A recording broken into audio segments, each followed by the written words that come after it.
Dans la lecture aux Corinthiens, saint Paul nous donne une attitude fondamentale d'être tout à tous, essayer de s'adapter à tout le monde pour gagner tout le monde au Christ. Donc il y a qu'est-ce qui sauvera l'amour au fond? C'est le Christ Jésus. Et dans cette perspective de salut, en cette fête de la Saint-Valentin, nous sommes tous à désirer que cet amour soit sauvé. C'est une image, la lèpre extérieure est une image de cette lèpre qui gangrène notre monde depuis la chute de nos premiers parents, Caïn et Abel, et puis tout le reste, et tout le tremblement, comme dirait un philosophe que j'aime beaucoup, Gustave Thibon, et qui vient mourir aux portes de l'éternité. Mais pour autant, cette bénédiction originelle que Dieu a donnée à nos premiers parents, elle est toujours là et elle sera toujours là. Elle était avant le péché. Alors j'ai une pensée pour tous nos parents, ceux qui ont déjà rejoint le Père, ceux qui sont aussi parfois ici parmi nous. Il y a des gens qui ont perdu un de leurs conjoints, mais ils sont unis dans le cœur, bien sûr. Une pensée aussi pour les parents de notre père Andrés, qui est rentré du Costa Rica, alors qui a profité un peu de sa famille pendant un mois. Alors je ne sais pas combien d'années de mariage ont-ils, Andrés? 81. Ils sont mariés en 1981. Donc un rapide calcul, aide-moi. 39. 39. Alors vous voyez, 39, c'est magnifique. Bientôt 40, l'année prochaine. Alors je me suis dit qu'aujourd'hui, bien sûr, nous laisserons l'évangile du lépreux, bien que, encore une fois, c'est le Seigneur qui vient sauver et fortifier notre amour de toutes les lèpres. Et comme j'ai de très bons amis qui sont ici présents, dont l'épouse aime écrire à Dieu, je me suis dit que j'aimerais bien, moi aussi, entendre une lettre de Dieu à nous. Mais oui, est-ce que Dieu peut nous parler? Si vous êtes là, c'est parce que vous savez que Dieu nous a parlé, et il nous a parlé par une parole révélée, et cette parole, c'est Jésus-Christ. Mais y a-t-il une lettre que Dieu voudrait adresser aux amoureux? Ben, je pense que oui. Nous sommes tous des amoureux. Même moi, je suis amoureux. Je ne vivrais pas cette vie si je n'étais pas amoureux. Amoureux de l'amour de Dieu, bien sûr. Amoureux du prochain. Amoureux de cette famille que nous formons. Oui, Dieu va nous écrire une lettre à nous tous. Alors écoutez bien, les enfants, comme les plus grands, et même ceux qui ont du mal à écouter parfois, parce qu'avec l'âge aussi, on a du mal parfois à s'écouter et à écouter. Mais c'est pour vous, et je suis sûr que la parole de Dieu va aller au fond de votre cœur. Voilà ce que dit Dieu. Vous qui êtes côte à côte, comme Adam et Ève, côte à côte. Vous êtes bien. Je vous ai créé, je vous ai aimé depuis toujours, avant même que vous vous aimiez, et encore plus que vous. Pour vous, je n'ai pas hésité à donner ma vie. J'ai de grands projets pour vous. La preuve, je vous confie l'un à l'autre. Vous vous prendrez de mes mains et vous deviendrez responsables l'un de l'autre. Quand vous vous êtes rencontrés, faites mémoire de cette rencontre. Vous vous êtes trouvés beaux et vous êtes tombés amoureux. Mais ce sont mes mains qui ont façonné votre beauté. C'est mon cœur qui a mis en vous la tendresse et l'amour. C'est ma sagesse qui a forgé votre sensibilité et votre intelligence et toutes les belles qualités que vous découvrez l'un l'autre.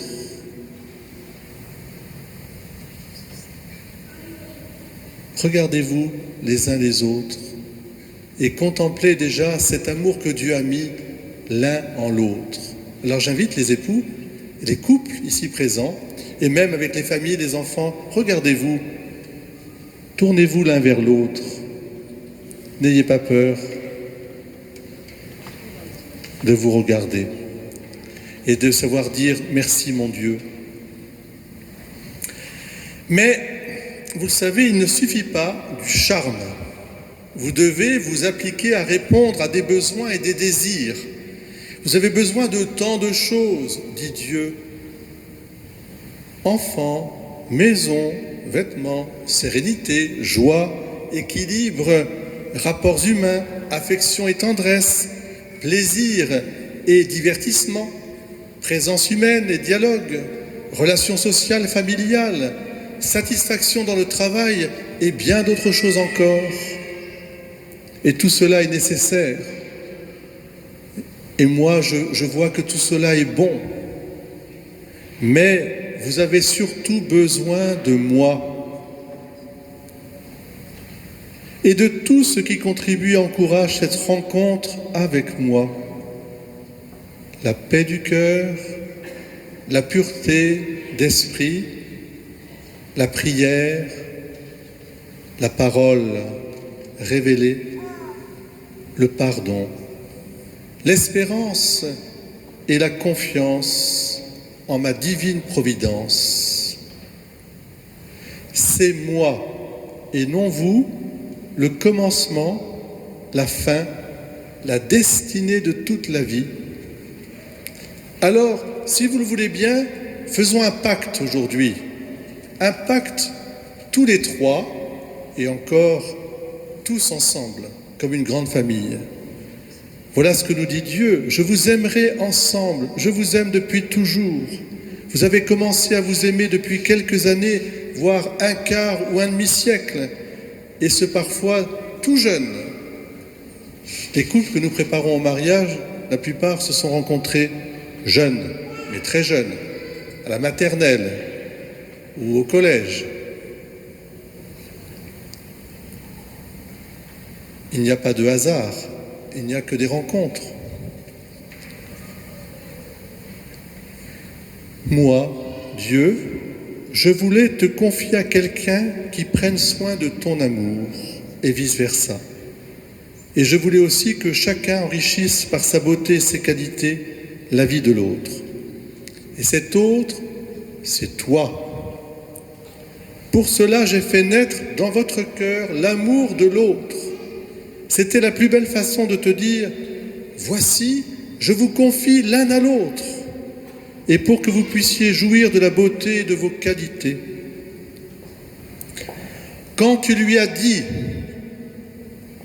ou quand tu lui diras en ma présence, je promets de t'être fidèle, de t'aimer et de te respecter tout au long de la vie.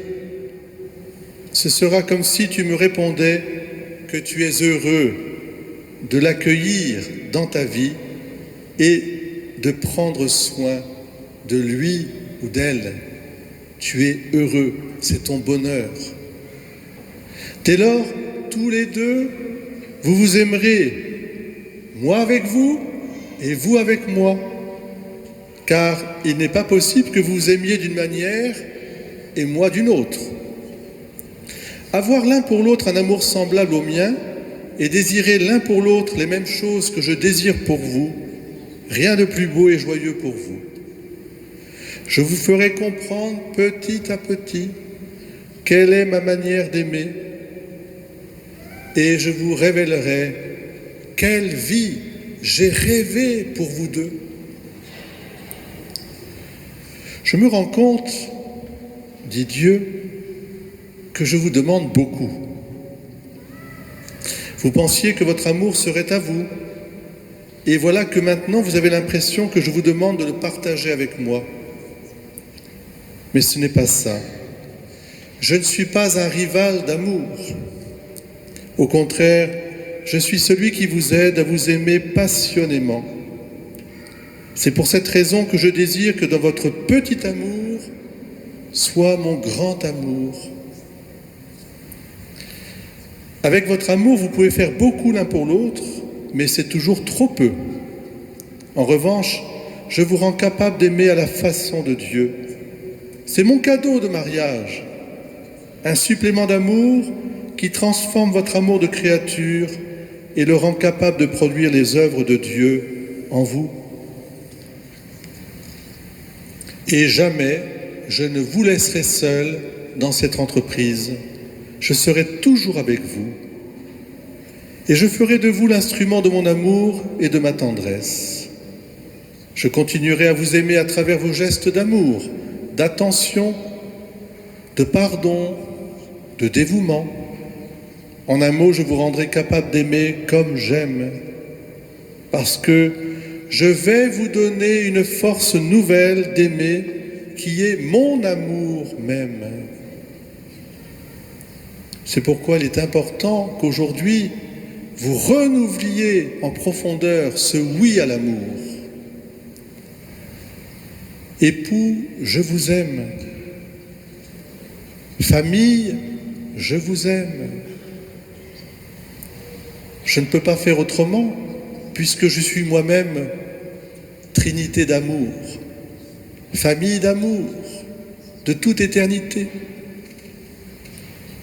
Alors, si vous construisez votre couple sur mon amour, vous savez, votre maison sera bâtie comme un roc, sur un roc.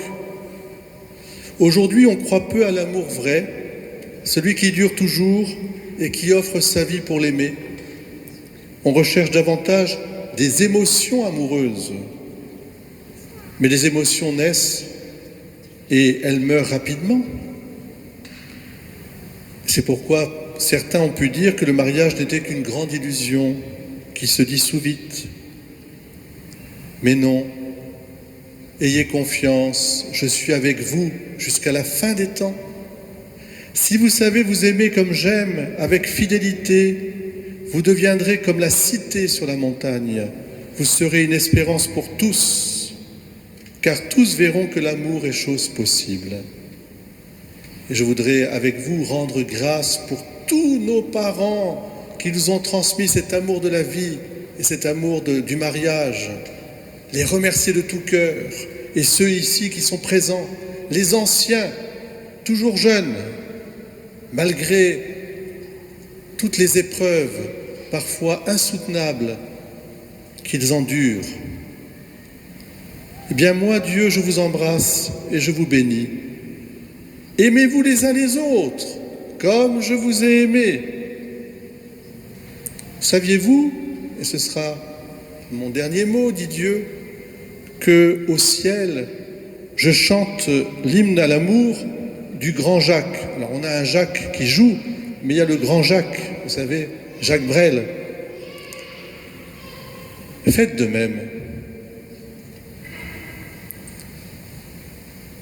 Quand on n'a que l'amour à s'offrir en partage, au jour du grand voyage qui est notre grand amour, quand on n'a que l'amour, mon amour, toi et moi, pour qu'éclate de joie chaque heure et chaque jour, quand on n'a que l'amour pour vivre nos promesses sans nulle autre richesse que d'y croire toujours, quand on n'a que l'amour pour meubler de merveilles et couvrir de soleil la laideur des faubourgs, quand on n'a que l'amour pour unique raison, pour unique chanson et unique secours. Amen.